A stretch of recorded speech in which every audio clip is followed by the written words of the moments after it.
काही लोकांचा गैरसमज असा आहे की गावात राहणाऱ्या पोरांच्या सोबत आपली पोरं जर राहिली तर उन्हाळ्याला शिकतील, म्हणून ती त्यांना त्यांच्यासोबत घेऊन म्हणजे आपली आपली मुलांना बाहेर शिकायला पाठवतो या कुठेही त्या साईडला पाठवतात कामाला का तुम्ही इथं राहू नका. पण त्यांना माहीत नाही का यांचा असा गैरसमज आहे की गावातली मुलं काहीच काम करत नाही. पण गावातली मुलं तुम्ही जर तसं बघायला गेलं तर घरच्या कामाला हात लावून, मग तो कोणताही क्षेत्र असो, मूर्ती व्यवसाय असो, मच्छीमारीचा व्यवसाय असो, या मेडिकल लाईन असो, या कंस्ट्रक्शन लाईन असो, या इंजिनियर असो, या आमचा बांधकाम व्यवसाय असो, कोणत्याही क्षेत्रात गावची मुलं आत्ता तरी ह्या लाईनमध्ये तरी मागं नाही राहिलेली आहेत.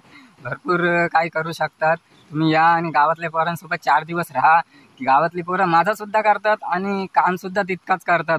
पण तुम्ही याशिव आणि गावातल्या पोरांसोबत राहशील तेव्हा तुम्हाला समजेल का प्रत्येक पोरं गावात राहून काय काय करतात, काय काय करू शकतात, हे तुम्हाला तेव्हाच कळणार आहे. मग तिकडं राहून तुम्ही नुसतं तिकडून बोलून गावातल्या पोरांना दोष मात्र देऊ नका.